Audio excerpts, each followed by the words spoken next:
सुगवा देले जुठी आए हो। बाला रे जतनवा से फलवा मंगानी सुगवा देले जुठी आए हो। कि आहो रामा कैसे करब माई के विदैया फलवा महंगा बिकाए हो।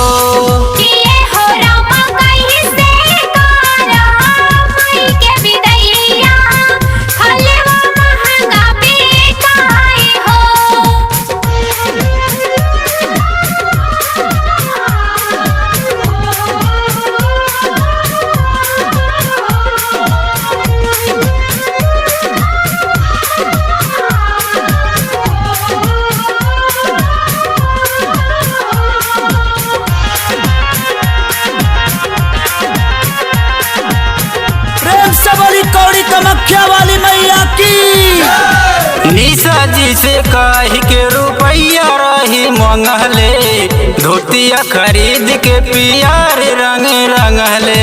धोतिया खरीद के पियार रंग रंगले। निशा जी से कह के रुपया रही मंगले धोतिया खरीद के पियार रंग रंगले।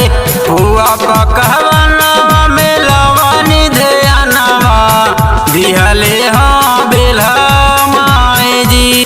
कि आहो रामा कैसे करबो माई के विदैया फलवा महंगा बिकाए हो।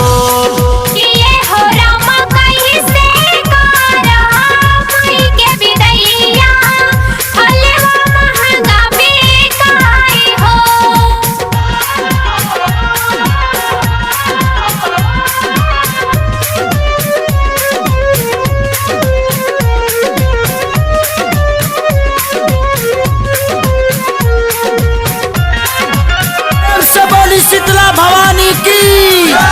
कैले रही धीरे धीरे कुल्ही तैयारी धूप में सजौले रही फल फलवारी। धूप में सजौले रही फल फलवारी।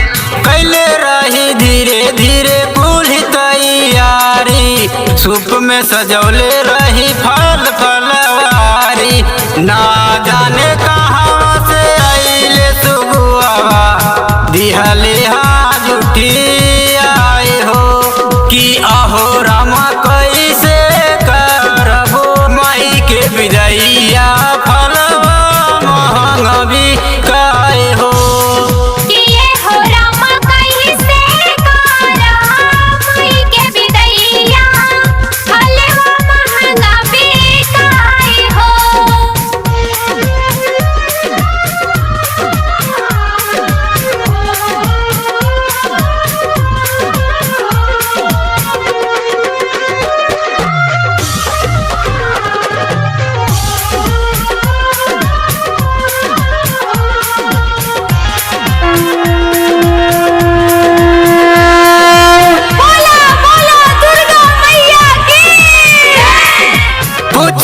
जब है दर्द बताइब कौन कारण बिना रे बारात के करब नहीं पारन।